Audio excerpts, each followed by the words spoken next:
రివర్ని మూసి రివర్ని ప్రపంచంలో ప్రతి పర్యాటకులు హైదరాబాద్ నగరానికి రావాలి. గోల్కొండ చూడాలి, చార్మినార్ చూడాలి, చూడాలి, నెక్లెస్ రోడ్డు మీద ఫోటోలు దిగాలి.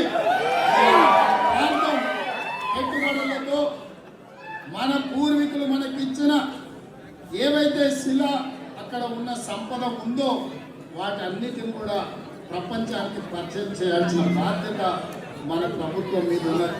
అందులో మీరే బ్రాండ్ అంబాసిడర్స్గా మారి ఈ ప్రపంచానికి మన దగ్గర ఉన్న శక్తిని, మన దగ్గర ఉన్న వారసత్వ సంపదను ప్రపంచానికి చెప్పాల్సిన బాధ్యత మీ అందరి మీద ఉన్నది. మీరే ప్రచారకులు, మీరే బ్రాండ్ అంబాసిడర్లు, మీరే తెలంగాణ రాష్ట్రాన్ని ప్రపంచంతో పోటీ పడే విధంగా ముందుకు నడిపించాల్సిన బాధ్యత మీది. మీ అన్నగా, రేవంత్ అన్నగా, మీలో ఒకటిగా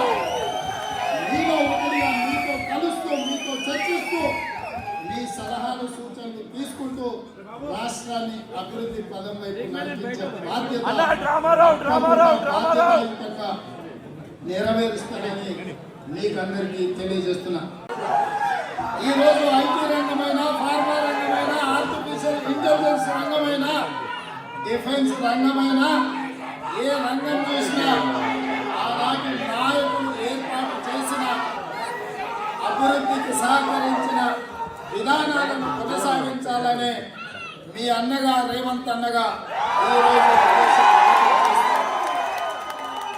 మంచి ఎవరు చేసిన, మంచి పనులకు ఎవరు పునాది రాయి వేసిన వాటిని పాటించడానికి, వాటిని కొనసాగించడానికి నాకు కానీ, మా ప్రభుత్వానికి కానీ, కాంగ్రెస్ పార్టీకి కానీ ఎలాంటి భేషజాలు లేవు.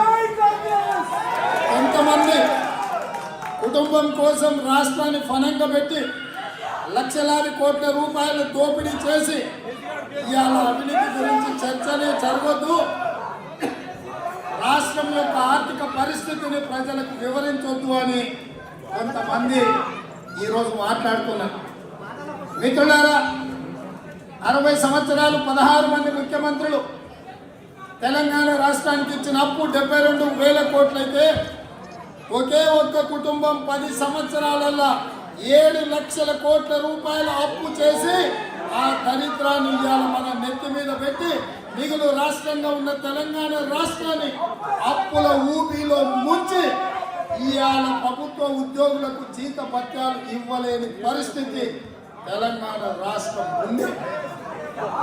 ఏ రోజు కూడా ఈ 10 సంవత్సరాలలో ప్రతి నెల మొదటి వారంలో 5వ తారీఖు లోపల ప్రభుత్వ ఉద్యోగస్తులకు జీతాలు ఇవ్వాల్సిన బాధ్యత ఉంటే 25 తారీఖు వరకు కూడా జీతాలు ఇవ్వలేని ఆర్థిక సంక్షోభంలో తెలంగాణ రాష్ట్రం కూరుకుపోతే నేను వచ్చినాక మా ప్రభుత్వం ఏర్పాటు చేసిన మొదటి నెలలోనే 5 తారీఖు లోపల లక్షలాది మంది ప్రభుత్వ ఉద్యోగులకు జీతాలు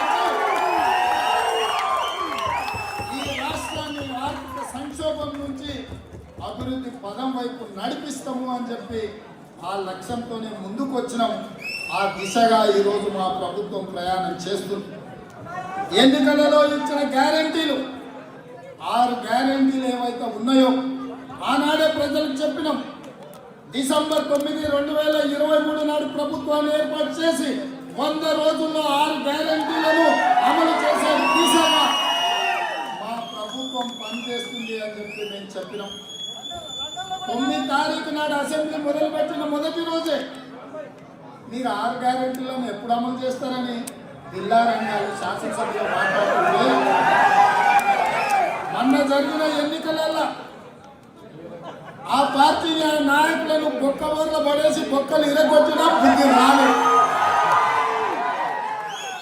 ఇవాళ ఇంకా మాట్లాడుతున్నారు రాబోయే పార్లమెంట్ ఎన్నికలలో చూసుకున్నాం. మిత్రులారా, మీ మద్దతుతో సూటిగా బిల్లారంగా చార్లెస్ శోభరాజ్కు సవాలు విసురుతున్నా కాలు పెడతా బిడ్డ,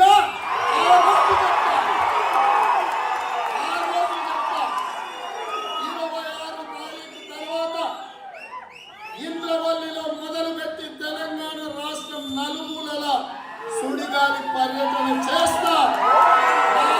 పార్లమెంట్ ఎన్నికల్లో మీ నిశాన్ లేకుండా 100 మీటర్ల కోతి తీసి పాతి పెడతా అని చెప్పి మీ అందరి సాక్షిగా జిల్లా రంగాలకు నేను చెప్పదలుచుకున్నాను.